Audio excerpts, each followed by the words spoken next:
How's it going, everybody? Adrian Simple here, and welcome back to the Gaming Observer for Monday, July 6th. My friends, I hope you had a wonderful weekend. Unfortunately, there wasn't a tremendous amount of news in video games over that time, but we do have some stuff to talk about here, so let's jump in. The annual fighting game tournament, Evo, which this year was converted to an online format, so Evo Online, has been cancelled. The FGC, or the fighting game community, has had a number of abuse allegations over the past few weeks, including the CEO of Evo itself. And because of that, a number of companies and notable players were just dropping out of the tournament, including NetherRealm and Capcom. So now the CEO has been replaced, attendees are getting refunds, and a donation has been made to the charity Project Hope. Of course, super unfortunate circumstances here, but I think they're doing the right thing. And I'll finish off the segment with the statement made by Evo, quote, "Progress doesn't happen overnight or without the bravery of those who speak up against misconduct and injustice. We are shocked and saddened by these events, but we are listening and committed to making every change that will be necessary in making Evo a better model for the stronger, safer culture we seek." End quote.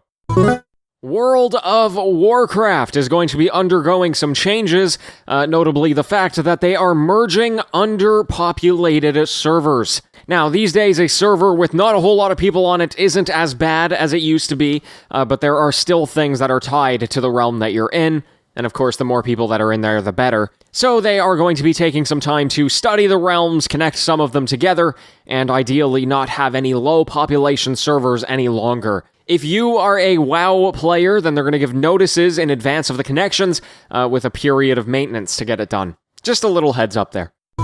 As we know, Horizon Zero Dawn is going to be heading to PC, and they have just announced that it's going to be happening on August 7th, so next month. This will be the complete edition of the game, so all of the pre-order bonuses, which is basically just cosmetics, and its DLC. They have also been advertising that it is optimized for PC, with lots of technical goodies like, unlocked frame rates, ultra-wide support, controller mapping, etc. If you don't know, this is a highly well-regarded PlayStation 4 exclusive, well, formerly. It's all about the adventure of a hunter in a world where there are aggressive robotic animals. And it's also a really pretty game. Anyway, that's Horizon Zero Dawn, August 7th. Overcooked 2 is going to be getting its next free DLC. It's called Suns Out, Buns Out. And actually, it's already available on PC, so you can just go check that out right now. On console, it comes later this month. It's got some new characters, some new recipes, and new levels. And that's pretty much all there is to say. It's more Overcooked, which is always a great thing. I know lots of people love this game. And hey, if you haven't played it and you like chaotic multiplayer games, then this is the pinnacle of that genre. If you are a fan of Dark Souls or Souls-like games, then you should probably have your eye on the game Mortal Shell. It has gotten pretty popular with its marketing over the past few months, and even the developers say that it's a really difficult game targeted specifically for the Souls-like fan. Anyway, if that sounds like your cup of tea, they are in a public beta right now on the Epic Games Store, not on console, but it will be available on console in full release. To be honest, this open beta kind of just sounds like a demo, but I could be wrong. Either way, it's another option. Go check it out. Mortal Shell. And just super quickly here before I wrap it up, in case you didn't know, the game Dishonored is getting a tabletop RPG, which is like, Dungeons and Dragons, dice rolling and role-playing. And apparently, the reviews are saying that it is really good. The headline from Games Radar here is, quote, "The perfect example of how to bring a video game to the tabletop," end quote. Anyway, just thought I'd let you know in case you're a tabletop player. Especially with a game like Dishonored, I think it's such a good idea, right? I would be so interested to explore more of that world. They'd have, tremendous world building. So I don't know, maybe I have to look at it for the future. Anyway, folks, that's gonna do it for today. Thank you so much for joining me. I really appreciate it. I'd also like to thank Antho and Bob for leaving me 5-star reviews. And hey, I'll be back with the news tomorrow. So until then, happy gaming, everyone.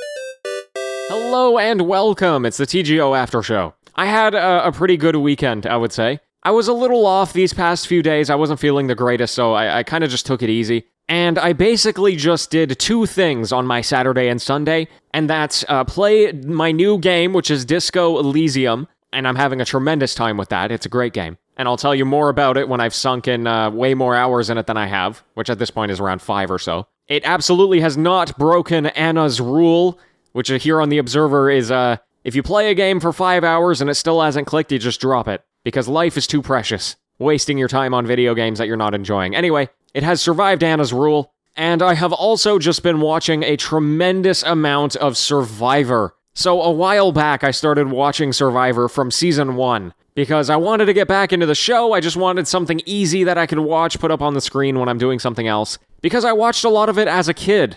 You know, my mom and I didn't really have cable, so whatever was on the one channel that we had, that's what we watched, and Survivor was on there. I think it was only 2 seasons that I watched as a kid, and I distinctly remember one of them. But anyway, a few months back I started from Season 1, and in the last week or so, I fully watched Seasons 6 and 7, which are considered, you know, 2 of the best of everything. I've taken a gander at a few show rankings, or season rankings, and 6 and 7 tend to be up there. Anyway, that's what I've been doing, watching a whole lot of Survivor. It's been exciting, you know, the show is so good, and watching it evolve over time and see, you know, the first few seasons, it was all about the actual survival, and there were a lot of people who didn't really take the $1 million all that seriously. Obviously, the first season itself was super culture-changing, and 40 million people watching it on television and everything. By the time Season 7 comes around, though, it is so fierce and so competitive. Anyway, all of this to say, I just started Season 8. I'm a few episodes in, and Season 8 is the first time that they do an All-Stars episode. So they bring back all of the people who were famous or the most well-liked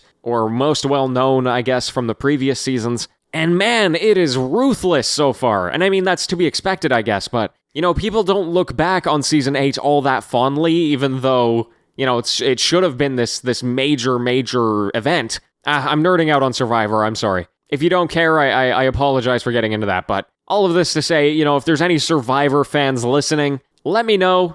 Please don't spoil anything, because I'm still going through all of it. I've kind of spoiled a lot of it myself, because I want to Google everything. I want to be like, ooh, what happened to Richard Hatch? And I'm like, oh, never mind then. I don't like things being spoiled. Anyway, it's funny because reality television, I didn't have a huge tolerance for it throughout my life, I think like many people. I did watch Big Brother when I was younger, and I just could not stand that show after a certain point. It just felt like everything was so fake. But whatever it is about Survivor, I know some of that drama could be manufactured, like I get that. But at the same time, there is a competition, and there's an element of, I don't know, there's a storytelling there that's so enticing to me. And the characters, and the arcs, and the narrative, like, we know that video games are fake, and yet we super enjoy it, so why does reality television get such a disdain, you know? Heck, I'm a professional wrestling fan, right? I've talked about that on the show before. And that gets ridiculed often. I'm sure many of you listening are like, really? You watch wrestling? Because there is a general disdain for this idea that,